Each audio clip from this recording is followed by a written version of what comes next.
So, a couple of days ago, I got married to my partner of 3 years, and my stepdaughter tried to ruin it. But it didn't work out so well for her. Basically, my husband and I had gone to high school together, and after we graduated, we kind of lost touch and had our own lives. I dated a couple of guys before I met my ex boyfriend, and he and I dated for 8 years. Now, obviously, you guys might be wondering why I did not get married to him, and that was because he didn't want to get married. I was a fool for staying with him because I kept dropping hints that I wanted to get married after our third year together, I think, but he never picked up on it. And after 5 years together, I started telling him that I really wanted to get married and start a family. And he told me he didn't really believe in any of that stuff. We had a couple of fights about it, but he convinced me to stay with him and give up on what I wanted. And I loved him, so I decided I was fine with whatever he wanted as long as I got to be with him. I thought that we were committed to each other, and from the age of 25 to 33, I was head over heels in love with him. But then a couple of weeks before our 8th anniversary together, I decided to surprise him by showing up unannounced to his workplace with dinner, and that's when I caught him with his co-worker, who he had convinced me was just his friend and nothing else. And I, like an idiot, had believed him, even though I did notice them flirting with each other at some parties before I finally caught them in the act. They were in their office and they hadn't seen me, so I just quietly left and went back home. And yeah, I packed up my stuff immediately and I left. I didn't leave a note or anything. I didn't explain anything. I just left. I blocked him everywhere that day itself. And I moved in with a friend of mine who lived a little away from the city. I even quit my job and started planning my own business because that had been the intention all along. And now that I was already starting from scratch, I figured that it might as well be a good time for this. Thankfully, our finances had always been separated because I was a strong believer of the fact that if I was not married to him, then there was no need for our finances to be merged or anything. But anyway, it was a very difficult process emotionally, and it's not like he didn't find me. He did come to visit me after he figured out where I was staying. And we had a huge fight because even when he showed up, it was not to apologize.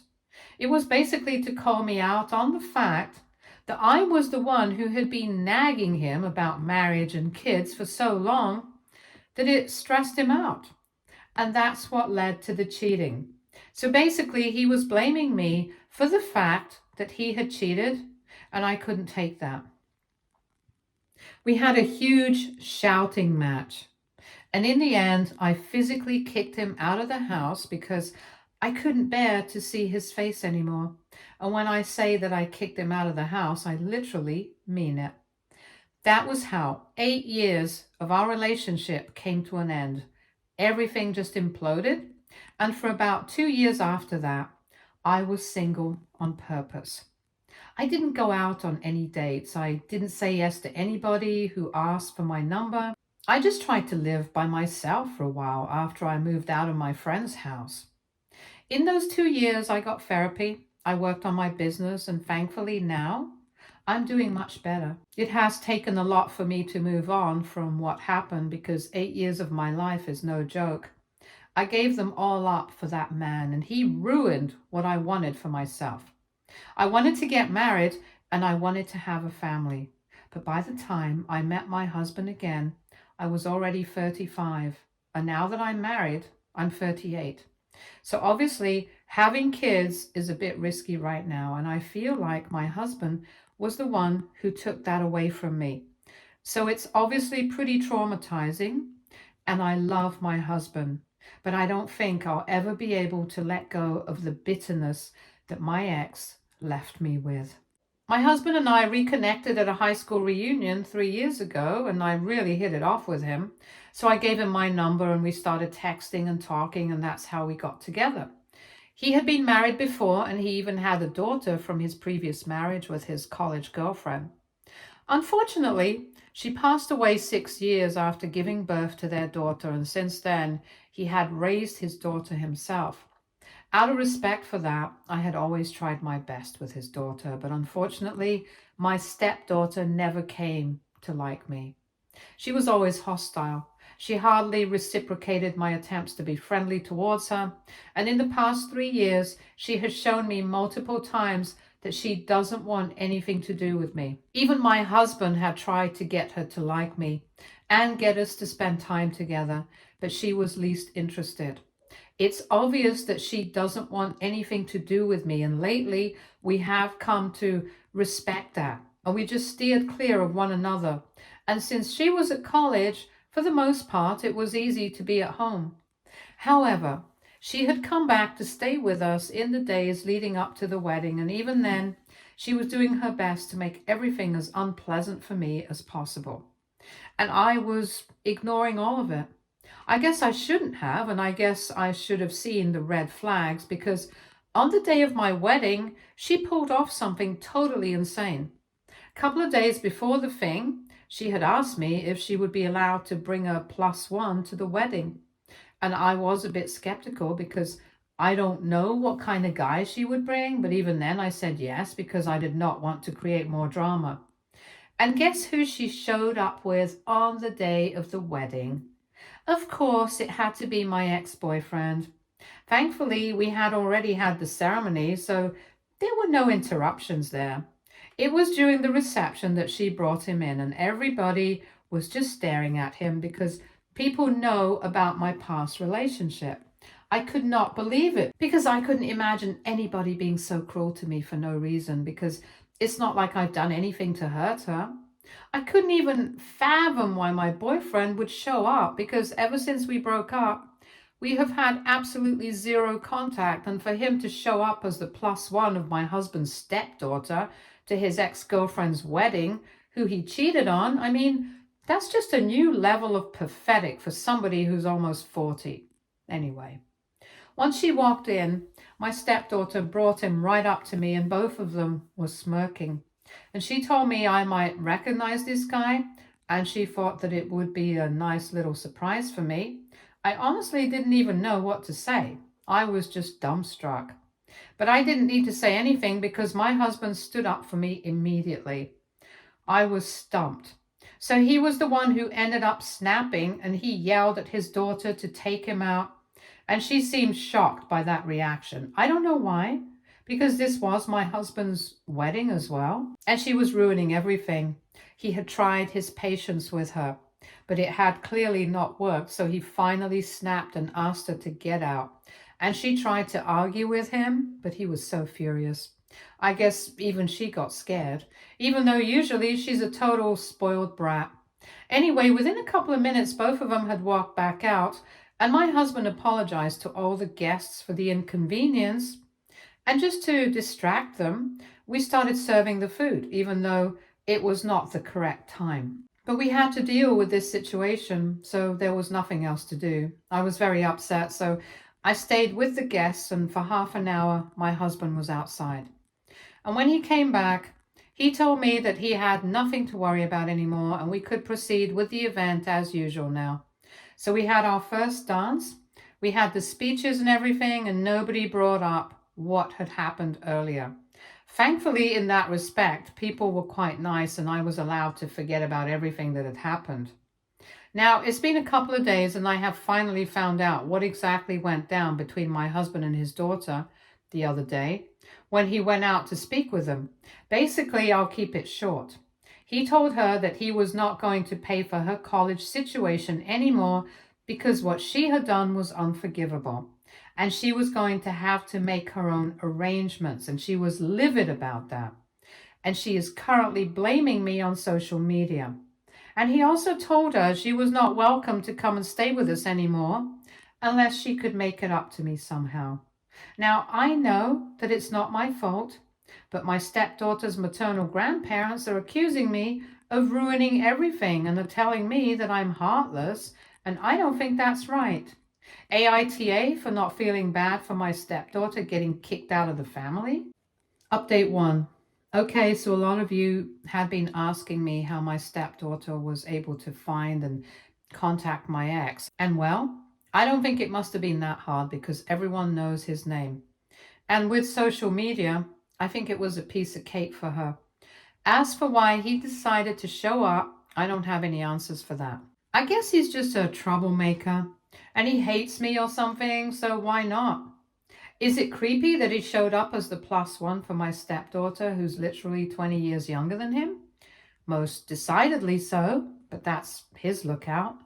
I can't do anything about it. I'm contemplating getting a restraining order against him, but let's see. As for my stepdaughter, she and her grandparents have been hounding me on social media, and I've just blocked them. They have also been trying to contact me via email and a bunch of different phone numbers as well, trying to convince me to talk to my husband, but I'm not going to do that. In my last post, most of the comments said that this was not my fault. So I'm going to take that seriously. I'm not going to pretend to be sorry for anything because at the end of the day, I've not done anything. Whatever had been done, it was my stepdaughter's fault and she has to take accountability for it. I think I've given her enough chances to be a decent person, and if she can't deal with it, that's on her, not me. Update 2. Okay, so it's been a week since I got married, and like I mentioned in my previous update, I had blocked my stepdaughter and her grandparents everywhere because I didn't want anything to do with these people. So for the past 3 days, I had not received any messages from them, no emails from spammy looking email addresses, no weird messages from unknown numbers.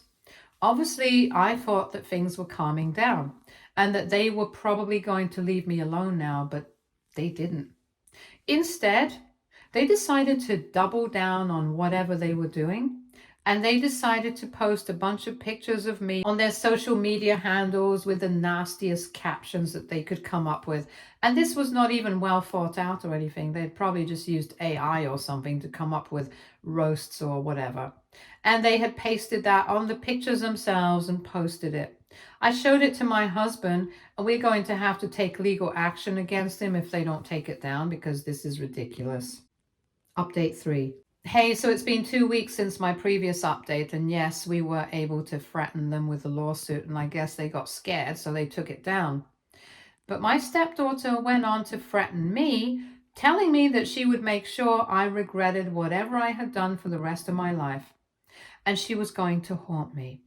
I don't know what that means, but I was quite annoyed by then. So I decided to speak to my lawyer and I filed for a restraining order against this girl because I don't trust her at all. I don't know what she's capable of. She's just seems unhinged now. My husband has apologized to me several times, even though it's not his fault. I know that he has tried his best, but I guess some people are just spoiled. I don't know what her problem is. My husband thinks it's the fact that she thinks I'm going to replace her in his life and that he's going to prioritize me more, even though he has always tried to keep a balance. So I don't know where that came from. But this kind of insecurity which hurts people, I don't know what to think about it. I felt bad for her because she was just 20, but now I don't feel anything for her anymore. I just hope that she can leave me alone now because I can't deal with this nonsense. Thankfully, my husband's by my side, so as long as he's with me, I don't really care about anything else.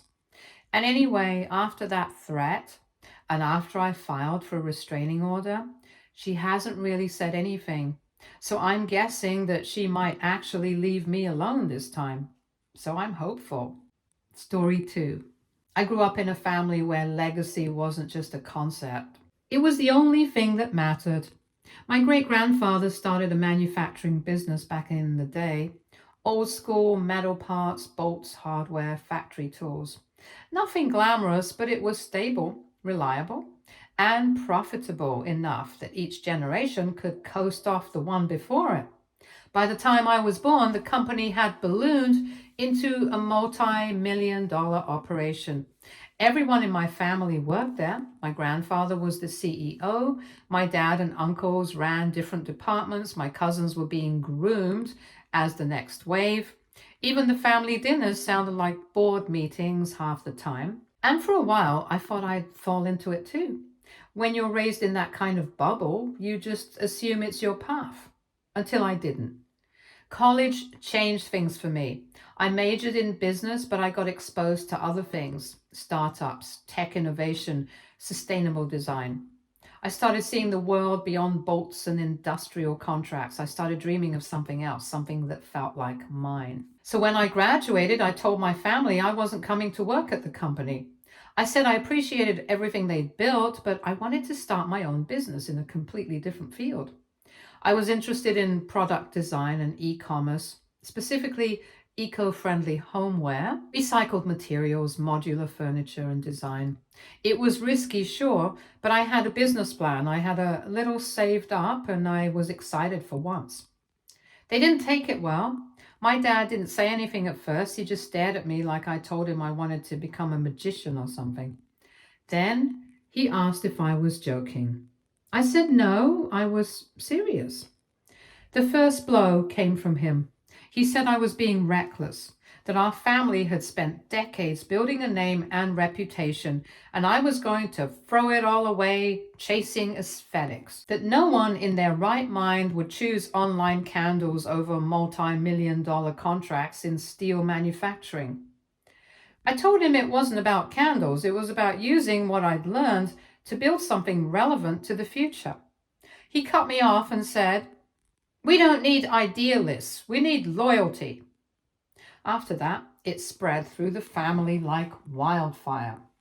My uncle cornered me later that week. He said he tried to advocate for me, but the board wouldn't be comfortable offering me any future position if I walked away from the team. My grandmother, who always said I was her favorite, stopped replying to my texts. Even my cousin, who cheated his way through 2 departments and never worked a day alone in his life, had the nerve to say I was being selfish. What hit hardest wasn't that they didn't agree, it was how fast they turned cold. They didn't ask about my plan. They didn't wish me luck. They didn't even pretend to support me on the side. They made it clear I wasn't part of the family business anymore, so I wasn't really part of the family.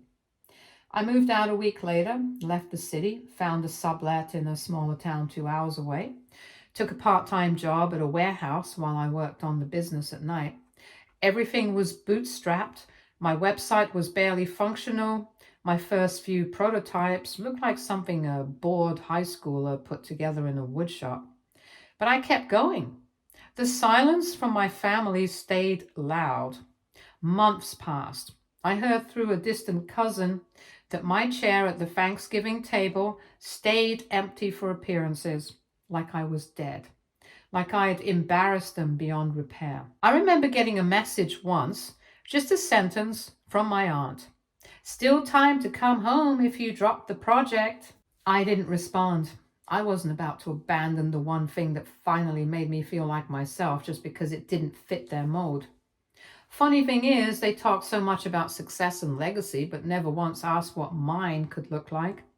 They had their minds made up.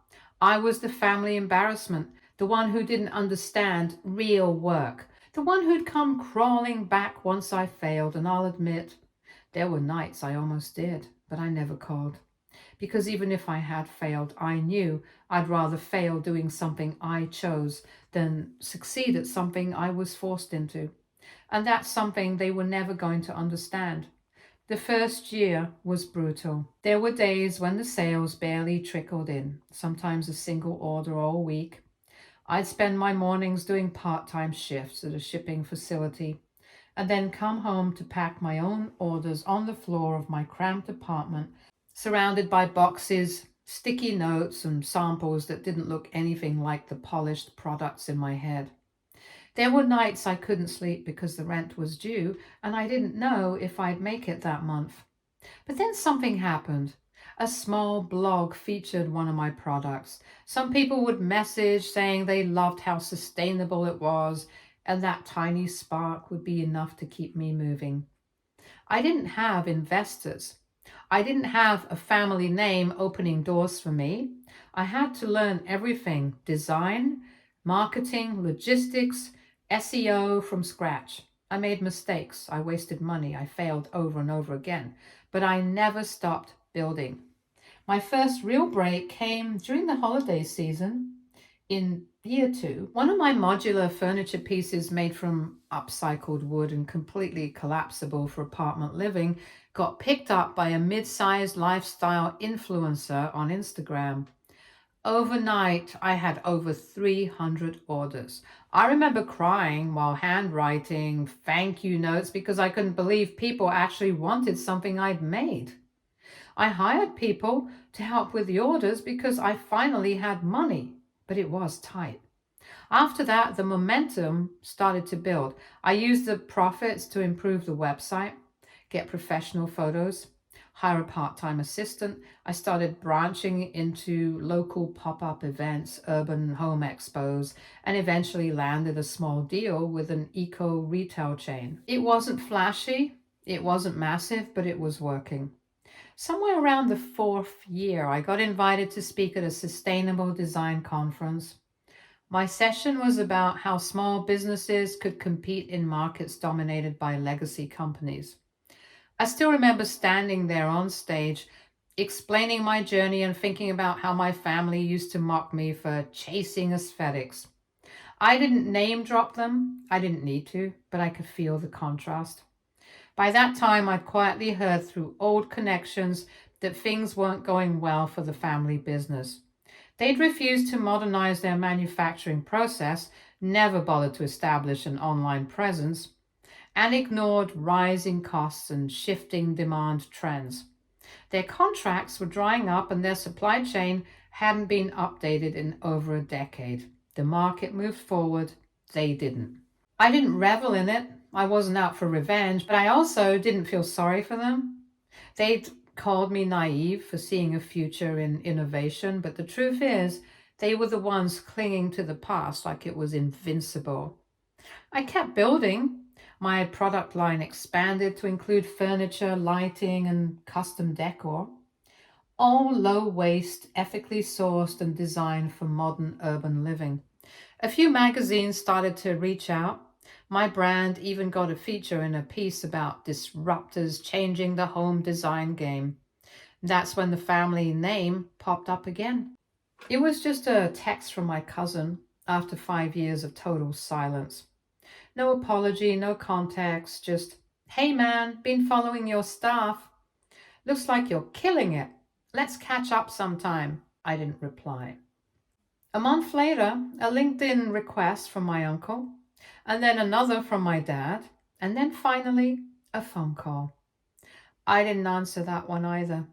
Not because I was bitter, but because I knew exactly what this was. They weren't proud, they weren't sorry, they were desperate. It wasn't long before I got word that the family business was officially folding. A few of their factories had shut down, their longtime clients had pulled out, and without younger leadership or innovation, they had nothing left to stand on.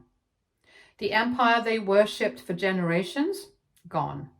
And the son they cast out for being unrealistic and self absorbed, still here, still building, still winning. But even if the family business closed down, they weren't going to go broke. They had money. Update 1. It was a couple of days later when my phone lit up with a number I hadn't seen in years. Voicemail followed, and then another, and then a text. Hey, this is Dad. I know it's been a while. We'd really like to talk if you have time. Your uncle and I were hoping we could meet. No pressure, just a conversation. That was it. No mention of the past, no apology, no reference to how they'd cut me off like I was a disease that would tarnish the family image. Just, we'd like to talk. I stared at the message for a while before locking my phone and going back to work. There were orders to finalize, an upcoming launch to prep. I didn't have space in my head for whatever guilt trip they were cooking up. A few days later, another message came, this time from my mother. She'd never been the type to pick sides. She just stayed quiet while the rest of the family froze me out. I'd always hoped she'd reached out sooner, but she never did, until now. We're proud of you, truly. Your dad might not say it directly, but he is too. I think everyone just struggled with how fast everything changed. We didn't mean to hurt you, we just didn't know how to accept it. I didn't know what part of that I was supposed to believe. The part where they were proud now that I'd proven them wrong, or the part where they didn't mean to hurt me while intentionally shutting me out of every major life event for years. I ignored it. A week later, I got an invite to dinner, just a few of them, they said. They wanted to talk about the future. Against my better judgment, I went. I honestly wanted to show off just a little bit. I don't know why, really. Maybe I wanted to see what they looked like now after the empire had crumbled. Maybe I wanted to prove to myself that I could look them in the eye and not feel like that lost 22-year-old who had to leave his home with a duffel bag and a dream nobody believed in. The restaurant was quiet, mid-range, not one of their usual high-end picks. I guess even their taste had taken a hit. They stood when I walked in, all of them smiling too hard, acting like we were old friends reuniting after a harmless misunderstanding. I sat across from them, no hugs, no fake warmth. My dad started off with small talk about how business is, how life is, how great it is to see me. Then came the carefully delivered speech about how their industry had unfortunately aged out and how their experience might still be valuable if applied to a modern operation. My uncle chimed in, saying they admired how I built something with integrity and sustainability. They said they respected that I carved my own path. Then the question came. They wanted advice, guidance, maybe even a role, mentorship, investment, whatever makes sense. I waited for the apology. I waited for someone, anyone, to say, "We were wrong. We hurt you. We shut you out because we were arrogant, and now we see that." It never came. They kept spinning it like the family had just lost touch or got too busy, like I wasn't exiled for daring to think differently. So I asked. I looked directly at my dad and asked if he remembered telling me I was embarrassing the family name. He went quiet. I turned to my uncle and asked if he remembered saying I'd come crawling back within a year, if he remembered pulling my internship offer and calling it a precaution. No one answered. I told them that I built what I did with no help, that when I was struggling to afford groceries, they were hosting galas and laughing about my candle business, that I had every reason to resent them, and yet I didn't. But I also didn't owe them anything. My success wasn't theirs to claim just because they were related to me, and it definitely wasn't theirs to use as a lifeline now that the tables had turned. My cousin, of all people, finally spoke. He said they'd been desperate, that things had gotten bad first, that they didn't know where else to turn. I told him I understood desperation. I'd lived it. But I'd never used it as an excuse to treat people like trash. I didn't burn bridges because I thought I was better than someone else. That is what they did with their employees too. And when I walked away from their legacy, I did it with nothing but conviction and a vision, something they lacked even when they had everything. They didn't argue, they just sat there quiet, like they couldn't believe I hadn't shown up, ready to forgive, forget, and fold them into my world. Eventually I stood up. I said I hope they learned something from all of this, not about business, but about people. Success doesn't come from clinging to tradition and shutting out anyone who dares to think differently. It comes from risk, effort, and belief. They watched me leave. No one tried to stop me. I felt lighter. I had said everything I wanted to, and they really were flawed people who thought legacy meant loyalty without question, and who only valued worth when it could be leveraged. I built my life on something better, and I'd rather walk forward alone than ever let them drag me backwards again. Stay tuned for more stories from Argo Relationships.